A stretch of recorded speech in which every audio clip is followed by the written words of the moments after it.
What's up guys, Sprocket Sam here again to bring you, I hope to bring you as close as possible to Tanay Bike Challenge or Tanay Bike Race, no, which has recently finished lang just last week. So the race was, sa experience ko, no, it was really brutal.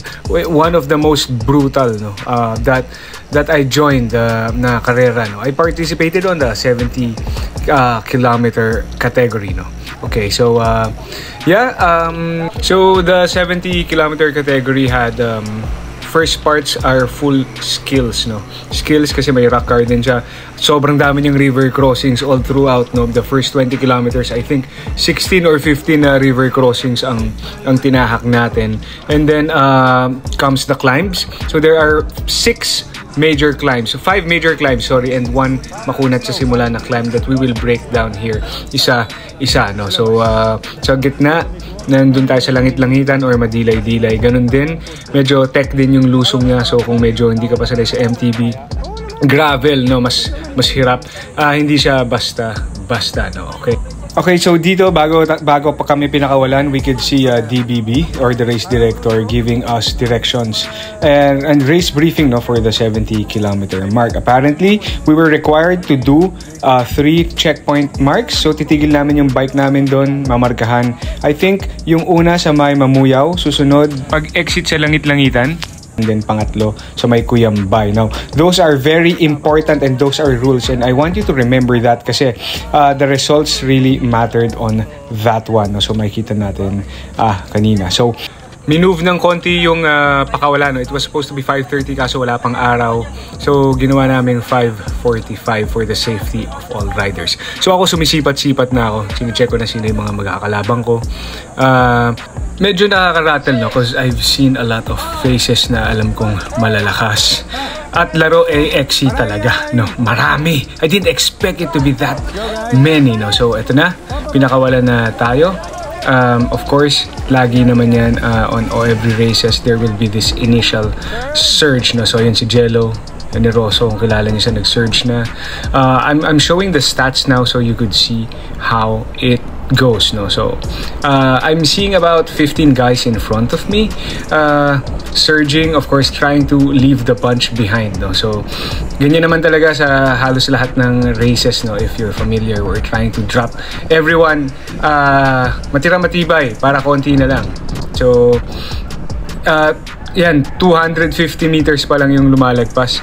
My heart rate is at zone 4 kagad. And I'm spitting out more on VO2 max and neuromuscular powers talaga sa part na to. It's the gravel guys trying to take the lead together sa mga bata, no? So nasa harap, yan, yung mga kilalang malalakas sa XC. Nandyan si Dave Cirillo, no? Nandyan si Arvin Velasco, si Bino, si Boy Taktak. Nandyan lahat sila sa harap. Nandyan si John Paul Casas. Nandyan din yung mga grit, no, mga malalakas nating manlalaro sa grit. Yan, iniisa-isa ko na sila. Most of them kilala ko naman, ewan ko kilala nila ako, pero sila kilala ko sila. I know ito talaga yung laro nila. So medyo nag-tame down dito. I'm almost at zone 5 heart rate, tas palo ulit. This is a climb. So in this part, halo pa, no, gravel and MTB. Most of the MTBs are yung mga bata na minention ko kanina. Nandyan din sila Peter, no, ng Grit. Nandyan din ang Badass, no, sila JM. Si Jason nandyan din ng Pags. So mga alam kong mga pumupwesto talaga yan, no. So here I am trying to keep up with them. Pero basta tanaw ko, no, I really don't have to bring myself near there. So the off-road starts officially here. So yan, mga naglalaglagan yung mga bote. That's why I try to keep a safe distance. Alam ko sa part na to, as predicted, MTB ang mga mauna. Yun, pangalawang bote, nakita nyo. Nagkakahulugan ng mga bote, nagkakalaglagan na. MTB will conquer this part. I'm certain of that because of the front and yung iba rear shock suspension, no. Sakit sa kamay ito sa gravel, no. So okay lang, medyo malayo sila pero tanaw pa rin. I still count that as the pasok pa rin ako sa first group, no. So alam ko, I asked the race director, I think ang total na naglaro sa gravel nasa 22, I think, for the 70 km or 24. So sa MTB grabe, halos 80 sa 70k all age category. So 80 ang kalaban. Grabe yun. Oo, no, grabe yun. So that means lahat, siguro 80, possibly 90% ng kalaban na sa likod na. We're trying to make a gap, no? A big gap as much as possible, no? Para tapos na. Ganoon naman lagi yung goal ng first group, no? So this is the first group. Ito na yun. Yung nakikita nyo ngayon. Marami na nalaglag, no? I'm seeing less than 12, no? Ayun, no? Sa harap, puro MTB. Ito, badass. Sa kaliwa si David, may-ari ng badass. Sa kanan si JM. Jason is on the left, no? Pags na sa harap. I could see si Arvin. I could also see si Bino. Nakikita ko rin si JP. Si Joshua Alano. Nandyan sila lahat sa harap. Si Dave Cirilo, andyan din. Si Clyde ba yun? Basta yan. Nasa harap, mga powerhouses ng XC. Tsaka ng gravel lahat na sa harap. So, my heart rate is 189. That's zone 5 already and still spitting out VO2 max, no? 1.6 kilometer na ang ating natahak and it's still not slowing down. I predict na magiging ganito to, the first 10k. So, ito talaga yung inensayo ko. Mark Tagle na sa kaliwa, ang nakita nyo, naka-white siya, no? So, mga alamat ng XC Racing, no? So, again, here comes more climbs. We're still trying to maintain, no? We're still trying to keep up and bring a gap, no? Make a significant gap sa mga players sa likod. Yan, 190 BPM now. That's overboard, man. Pasabog na yan. If I keep up with that, sasabog na ako. But still, push lang tayo. Finally, konting recover. First group, umagwat na. Wala na, oh. Hindi nakita. So, tinatry ko humabol. Alam ko wala nang gravel dun eh. Puro MTB na yun eh. Sa kita ko, puro MTB na yun. Pero we'll find out pretty soon. There will be a river crossing in about 2.4 kilometer mark yata. Tignan natin kung tama, no? Kasi twice ko to rinicon, no? So yan, hindi na pumipreno. 40 tayo pababa on a off-road section, no? And I'm not worrying too much not seeing the first group. Kasi alam ko may ilog. Konti na lang. Ayan, no? So, ayun yung first group, oh. Tanaw pa rin. I'm still good. Indirectly, medyo may 50 meter gap, pero kayang-kaya kong habulin yun. That's still good. Okay pa rin na tanaw ko pa rin sila, no? So, that's the first river crossing done. This is the second. Actually, isang ilog lang to, no? Lazatin River yata yung pangalan. Pero because of the tide, naging dalawa siya. So, diretso lang tayo. Hindi pa rin tanaw yung first group. Ito, may dumarating na isa. Hindi ko kilala kung sino, pero malakas din yun eh. Hindi ko alam kung nakasabit siya all the way, no? Pero hindi ko natanaw yung first group, but that's okay. Drafting doesn't really play a major part on this race, no? Unlike other XC or gravel events like Gravelton, like Brusco na may fire road sa gitna ng mga 8 to 10 kilometers na. Drafting is really a thing na kailangan mo talaga sumabit sa first group. Dito kasi puro ahon, no? So it's more of an ITT style, no? Pace gaming style, no? Sa off-road in general. Well, at least for Tanay Bike Challenge or race. So yan, si Jason and si JM. Ang alam ko, sino itong nasa kanan? Is that the gravel? Si David din yata to. Yan. So si Jason, si David, and si JM, no? So sila lang yung gravel na nandito. Sila yung una. So that's 1, 2, 3 already. Overall na yan. Maintain lang nila. Yung mga MTB, mga bata kasi. Tayo medyo 37 na tayo. Hindi na natin kaya makapagpukpukan ng ganun. Pero anyway, let's see, no, how it goes na. So nandito na tayo, 3.2 kilometer mark. Papunta na tayo sa Mamuyao where our first checkpoint can be found, no? So ito si David, lumagpas siya dyan. Alala ko, dumiretso siya. The rule of DBB or the race director was to go down sa left, no? So that's, I think, the 4th or 5th river. Ayun, lumagpas si David, bumalik siya, namrena siya. Ito si Jason,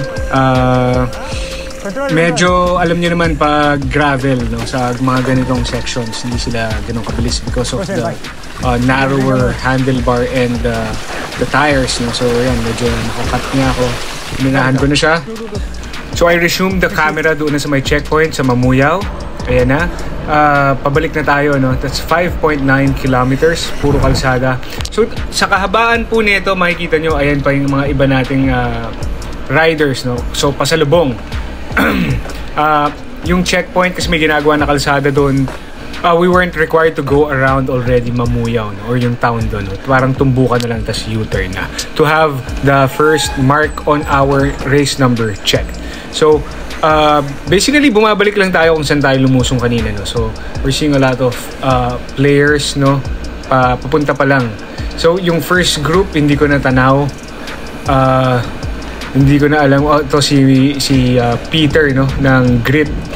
Grabe, bilib ako dyan. As in, para sa katawan niya, kayang-kaya niya yung power niya. Ang lakas niya. Lakas niya. Bilib ako dyan kay Peter. Anyway, so diretso lang tayo. Now, my prediction dito, papalo yung first group hanggang dun sa unang makunat na ahon. That's around 9 kilometer mark. And I trained specifically with VO2 Max and Bunny Hop and neuromuscular power, Bunny Hop ulit. So I could keep up and catch the first group, no. So talagang inensayo ko yung initial surge na yan. Medyo sanay naman ako. So still at zone 5 heart rate, 190 BPM. I'm trying to recover and I'm drafting dito kay Peter. No? Kahit konti lang, alam niyo naman sa karera, kahit 5 or 10 seconds lang yan na hindi ka pumipedal, ang ginawa na sa katawan, no? So medyo mabagal, baka nagre-recover din si Peter. Inunahan ko na siya. Minaximize ko yung lusong kasi lusong to about -1 or -2, no. Minaximize ko na. So we're still seeing a lot of players and I can still see the first group. Pero okay lang. Okay lang naman. Kasi ang goal ko talaga dito initially was to podium at least on age category, no? Age cat. Wala akong pag-asa sa overall. Wala talaga. So medyo kinilig ako kasi nakita ko na yung first group. Hindi pa pala sila lumayo. Ayun, no? Focus din yung first group. Nagpahinga. Yan si Josh. Ganyan ba? Oo. Nandiyan si Josh. Kung nakawala na. Hindi ko alam. Hindi, yun. Ayun, andyan si Jason. Yan. Pahinga. Nakawala na. Saan ako pa? Diba? Nagpahinga. So sorry, I was too focused on the race na hindi ko na na-record yung ibang part dito. Pero what happened is as predicted, at 8.5 kilometer mark, tumira nga sila. Lagpas-lagpas sa power sa threshold ko. They were spitting 500 watts or more. Hindi na ako sumabay kasi mabobongka ko nun, no? So I paced myself, VO2 max na ako. And kakalagpas lang natin sa lagoon or yung malaking parang ilog na area dito, no? So we're at about 10 kilometer mark. Ito si Arvin yata to. Naririnig ko tawag nila si Arvin. So malakas din to. Yun sa harap, hindi ko na masyado maalala dahil groggy na ako. Si Peter din yata yun. So I'm solid at zone 4 heart rate. So this is the flowy part of the trail. So may mga ilog pa rin to. Pero mostly these are single tracks mixed with loose soil, loose gravel, lupa, putek. Yun, may mga tubong madulas na it will really test your mettle and your tenacity, no, sa off-roading yan. Pag nahulog ka dun, may kalalagyan ka dun, kakalat ka dun. So ganun, no? Plus the fact na this is a race, so yung pace mo is hindi pa easy. So hindi ko nakita yung watts ko ever bumaba, no, ng 200 pag pumapadyak ako sa lusong, syempre, yung recover. So binago nila yung linya, ginawa nila dun sa dulo. Originally wala yun, eh. Dito kami dumadaan, yung dalawang track lead ko, dito kami dumadaan. May konting lakad lang, yan. Nag-dismount na ako. Tapos bumalik ako doon. Si JM na una na. Pero okay lang, hindi naman kalaban yan, gravel yan. Binago nila, no? That last time, yung 2 recons ko, track lead ko, hindi makadaan doon. So dumaan pa rin ako doon sa alam ko. Naglagay kasi lang ng mga orange, baka inayos nila. Hindi ko alam, pero okay lang naman. So yung dalawang MTB na kalabang ko na, una na. Pero okay lang, masyado pang maaga. At mukhang bata naman yung dalawa, like I said earlier. My goal here is really just to podium on age category. Kung swertehin. Kung hindi, okay lang naman. It was really a fun experience. And the 70 km route was really something to be proud of pag natapos mo. So we're at 11.4 kilometer mark. Ito yung medyo flowy section na single track na halo-halo yung terreno. JM is at front. Sorry, naharangan yung camera natin ng talsik ng tubig, no? Pero ayun, no, yung nag-iisang nakaitim na yun, si JM yun, gravel yun. Hindi yung kalabang. I think Jason is behind, gravel din. So ang tansya ko parang 8 o 9 na MTB yung nasa harap at puro bata. Alam ko may sumabit doon na matanda. Hindi ko alam, si Peter yata yung isa.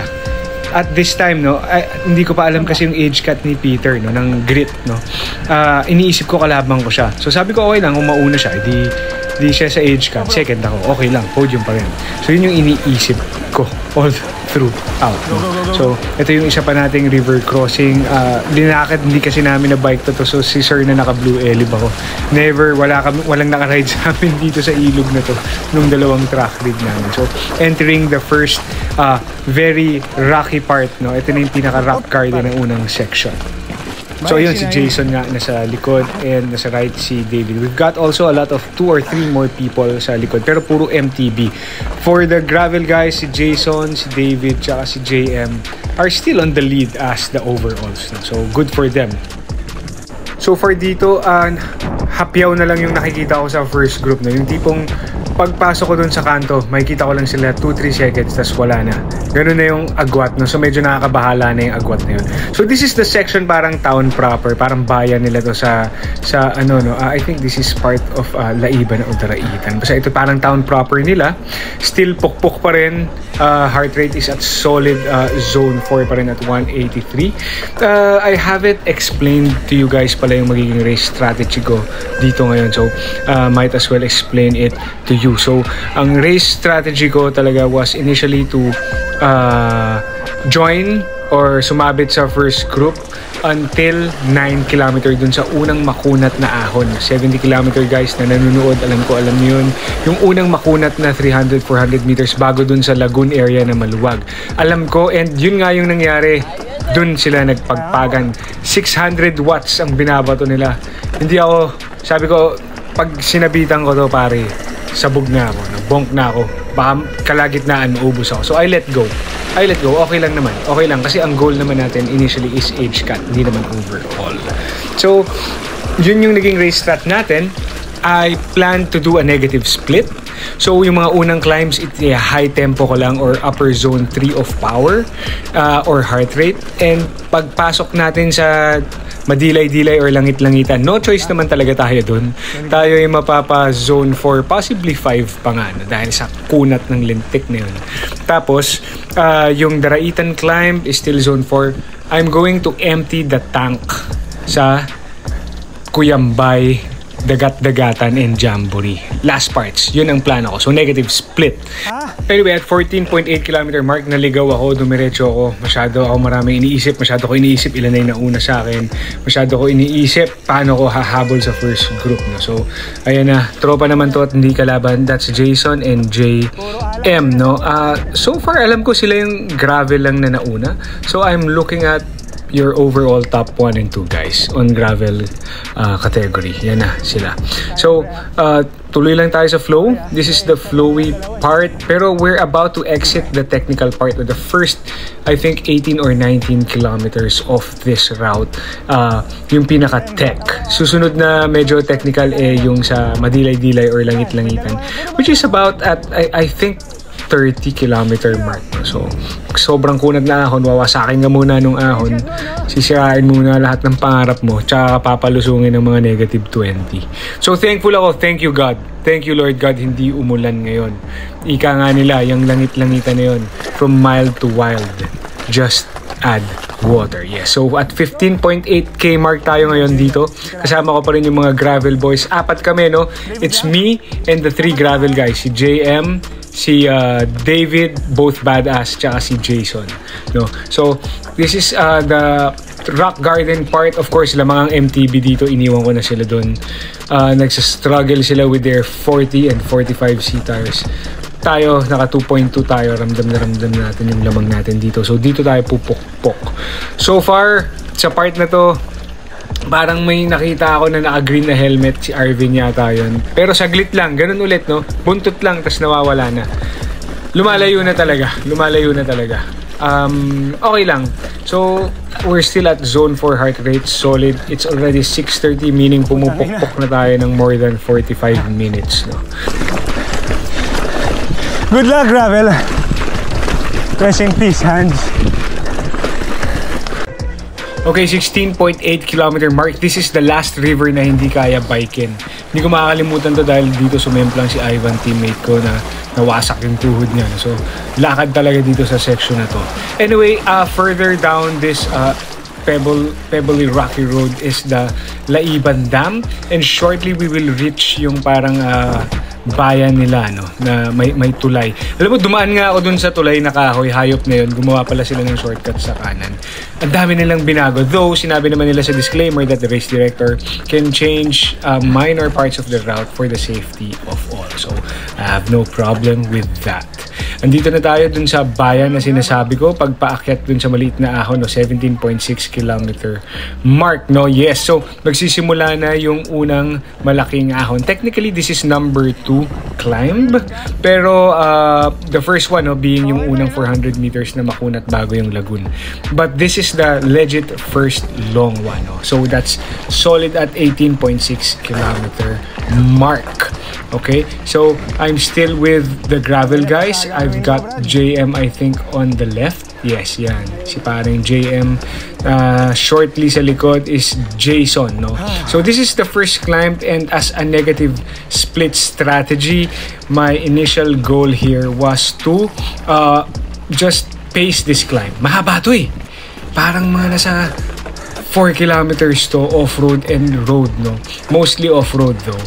So, ang goal ko dito was just to be at high tempo or upper zone 3 of power. Heart rate ko, wala tayong magagawa. Pumondo na. 6:30 na, which means more than 1 hour na tayo naka-zone 4 and 5. So, talagang mataas siya. I had to control myself kasi, alam mo, minsan maki-carried away ka. Gravel kasi yung mga kasama mo, alam nyo naman, umahon ng gravel.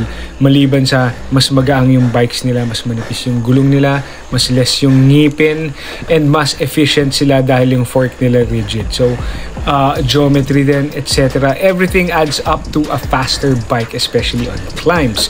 Yan nga, nag-uusap kami ni JM dito, hindi ko makalimutan. Parang ang watts na binabato niya was just at 240. At tignan nyo ako, 310. 315, 320. That's VO2 max. Para lang makasabay. Isipin mo sila nakatempo. Ikaw naka VO2 max. So, it really matters. Oh yeah, so I made sure that my nutrition was spot on.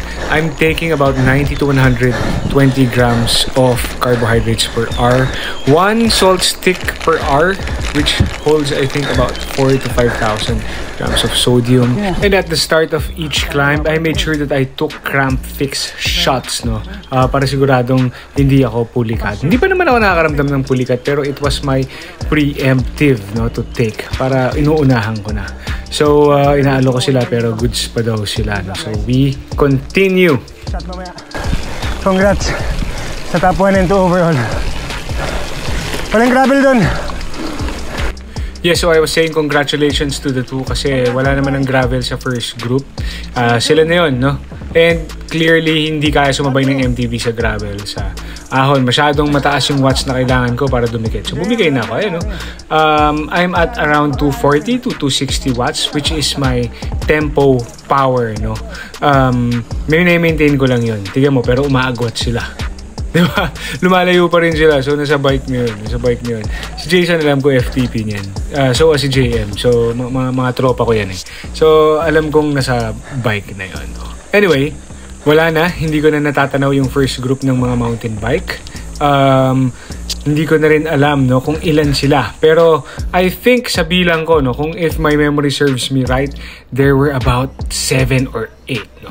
So kakatapos lang natin sa Daraitan Climb. Sorry, hindi ko na na-record. Sobrang walwal na ako. And papasok na tayo dito sa Langitan and Madilay-Dilay. Ayun, si Jerome yun ng 7-Eleven. Mekaniko ko, kilala nyo. Taga-Taytay siya. Tropa ko rin yun. Mekaniko ko rin yun. Sabi niya sa akin, ang nasa harapan daw is nasa 12 o 11. So, that counts na consistent, no? Kasi tingin ko 8 yung MTB, 7-8 yung MTB sa harap ko, plus Jason and JM, no? So, that would make us 10 to 11. Medyo close sa sinabi sa akin ni Jerome na may 12 na nasa harap mo. So, ito na yung Madilay-Dilay, pinakamakunat na part, inaabangan ko na part, no? So hindi mo talaga pwede tirahin to. I was reserving all my power for this section kasi halos nasa 7 to 8 kilometers rin to kahabaan, no? And my power was yan, ganyan lang, no? very low, almost endurance power, pero sumisilip yan sa tempo and nag-VO2 max ngayon. Kasi dito sa langit-langitan or madilay-dilay, no, there are sections that are really brutal. I think the highest grade dito was 24% yung nag-reflect sa camera ko makikita natin yun dun sa tuktok, no. So strategy here was just to survive and to pace it. Walang tira at hindi rin naman tayo gagapang. I'm at 52T sa likod and 34 chain ring sa harap. Ito yung pinakamahirap. Pipacing ko na to. Survival pa. Oh fuck. Here we go. Yeah, I could recall this part as sobrang groggy ko na dito. Grabe. So this is the part of madilay-dilay or langit-langitan that is the most difficult, no? So patuktok na tayo. Sobrang sakit dito. Kasi yung grade talaga matindi, no? Medyo delayed lang yung slope ni Garmin, pero I could recall na pumapalo ito sa 24. No? Tignan nyo sa upper right yung grade. Slope, no? Nag-buffer lang. Pero it was at 24%. Yan, no? 24-25%. Tapos may mga rats pa. So sa sobrang tarik niya, talagang halos nasa edge ka na talaga ng saddle. Halos hindi ka na nga nakaupo Huwag lang mag-wheelie, no? Huwag lang umangat yung harap. Ganun siya ka-tarik. Yes. Chinek ko to sa Garmin app. Legit 24%. Tapos loose pa. Kasi lupa siya, no? So guys, hindi ko tinitira to para lang hindi ako umatras o tumukod. Look at my heart rate. That's zone 5. Look at my power. Puta. Diba? Isipin mo, almost 2.5 hours ka nang bumobomba, sumasabay, tapos ganito pa yung aahunin mo. So, this will really test your fitness level, no? This race, no? Lalo yung 70K. Yeah, so finally the climb is over and nandito na tayo sa flowy section ng langit-langitan or madilay-dilay. Again, thank you Lord God, hindi umulan dahil sobrang lala nitong pulang lupa na to. Pag umulan na talagang it gets to your tires, it gets to your fork. Talagang bumabara siya and control will be a problem, especially medyo matarik din yung sections dito. So I'm keeping a line on the left, puro ruts at mga hukay sa kanan. I'm trying to bump through it, no. Tinatry kong humabol, no, on these sections. Of course, while still maintaining a relatively safe speed kasi ayaw natin syempreng madali, no. Ayaw natin ng aksidente, no. Yeah, so all throughout nitong lusong na to, iniisip ko pa rin kung ilan na yung nasa harap ko and kung kakayanin ko pa rin mahabol yung podium sa age category, no. So I'm trying to be as fast as possible, safe of course dito sa lusong na to, and inaantay ko na yung kantong pakanan kasi once makita ko yung kantong pakanan na yun, alam ko malapit na yung exit sa Marikina Infanta Highway, and yung sag ko will be waiting, no, dun sa exit na yun to replenish my bottles. Right now I'm out na sa 2 bote, no. Wala na akong carbs, those are badass fuel, no. Carb drinks wala na. I'm relying primarily only on my bladder. So ito na yung pakurba na kanan, trying to keep a very safe speed. Tapos dito spinid ko na, binuluso ko na, and ayun na yung sag. Nandun na rin yung pipirma sa mark. Pipirma niya, pipirma. Alin yung TV mo? Wala, ilang MTV? Ano? 7. 7 MTV. Puro bata. Puro bata. Age cut mo? Walang age cut? Wala. Ako lang. Wow. Champion. Arvin, dumaan. Sige, Arvin. Okay lang yun, di ko age cut yun. Ito ka rin kang nabaon. Pabus nga. Ay, hindi. Tikman mo kung ano yung tubig.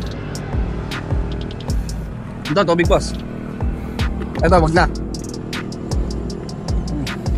Ito, iwan na to dito. Iwan na yan din. Ito po ka rin isa pa. Tubig ko? Oo, tubig boss. Okay, hindi, sa kanila yan. Huwag mo pero. Wala akong age cut? Wala po. Yes, so natatawa ako dito, nakailang tanong ako kung wala akong age cut, no. Bugso kasi ng karera, no, so panic. So that's our very quick pit stop. Palit lang ng bote, palit lang ng tubig, buhos tubig, tapos we're on our way now to the next climb. So ito yung medyo maikling lusong na pababa, no. Ito si Travis, age cut 19 below yata. Elib ako kasi late daw siya dumating, naghabol siya. So kasabay ko halos si Travis dito all throughout din sa Cuyambay and Jamboree. So nandito na tayo sa fourth big climb natin, yung Daraitan Climb or also known as Marikina Infanta / Daraitan Climb. Yan yung tawag naming mga siklista dito, and ito lagi yung dinadaanan namin pag nagja-jarreals kami o kaya Infanta Arc, no. Kalbaryo tong ahon na to. Buti na lang it's 7:37 AM ngayon dito. So wala pa masyadong araw. Usually kasi dinadaanan namin to pag tirik yung araw. So I'm still checking on my nutrition. Ito binigyan ko rin si Travis. Naghapit daw siya, 15 minutes late siya humabol. So wala siyang dalang gel, wala siyang dalang kahit anong nutrition. So binibigyan ko siya ng bars, binibigyan ko siya ng salt stick. Kasabay ko siya, no. I think tanaw ko si Peter banda doon. Hindi lang kita sa camera, no, ng Grit, no, Team Grit.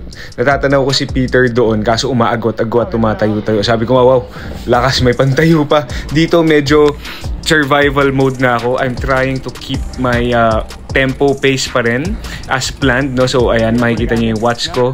That's almost endurance watch lang for me. Ayan, solid tempo at 250 watts. Heart rate is at high tempo rin at 175 BPM, no. So I'm being very careful na sa pace ko kasi I don't wanna blow up. Ayokong magpantig bigla yung pulikat. So far wala, no. So I'm keeping my nutrition check pa rin lagi, taking 90 to 120 grams of carbs pa rin every hour, no, and salt stick, and of course yung Cramp Fix natin. Oh yes guys, if you're not familiar with Cramp Fix, I highly recommend that you do it, especially pag nasa high intensity race or event kayo. Ayun, kumuha ko ng isa. Grabe lang yung lasa pero it's very effective. It maintains your cramps. Lunukin nyo lang kaagad kasi nakakasulasok yung lasa, no?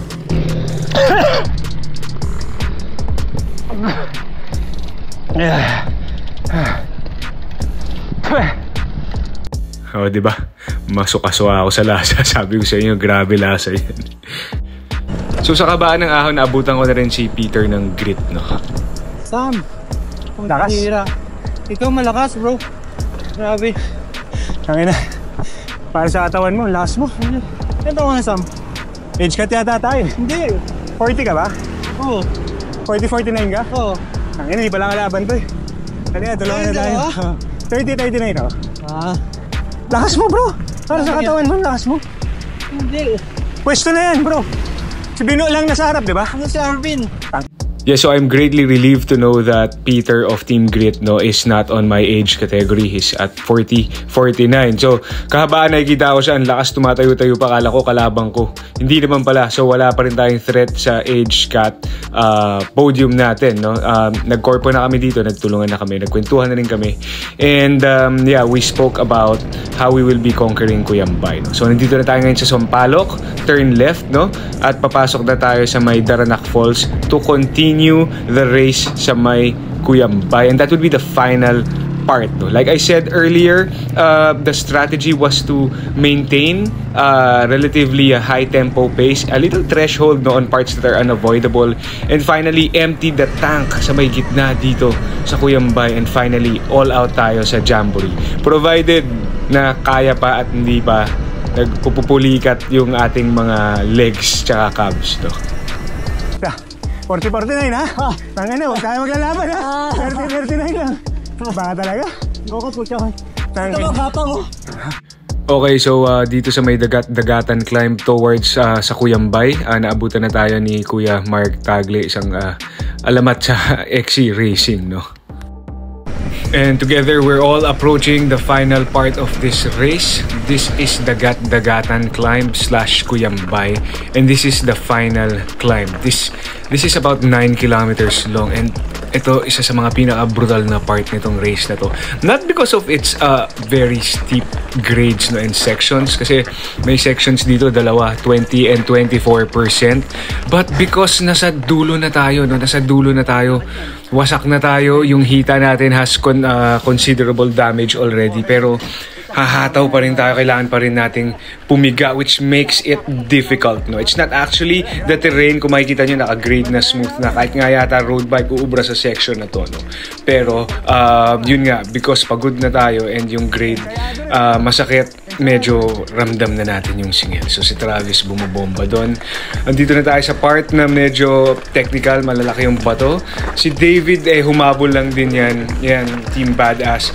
Nauna na sa kanya si Jason and and si JM, no? So for the gravel, we've got the overall there, pati may isa pa yatang humabol sa kanila, no?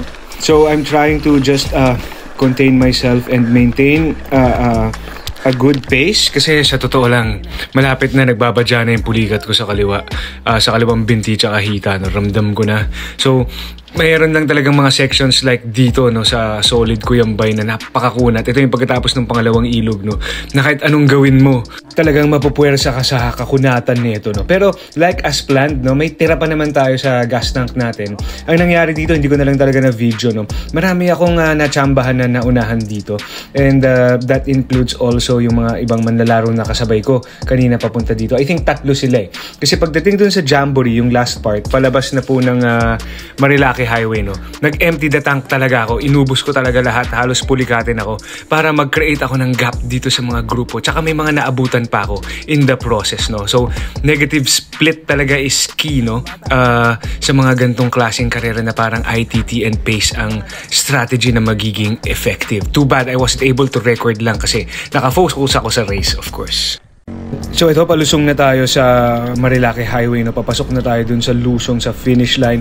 Nag last effort ditch sprint ako dun sa palabas ng Jamboree, like I said, no? And marami akong natsambahan na maunahan dun sa area na yun na may mga medyo pagod na, ubos na, no? So here we are turning right, no, sa kanto ng papuntang Barangay San Andres. At talagang in-all out ko na kung hanggat kaya, no, kasi gusto ko talaga makita yung finish line.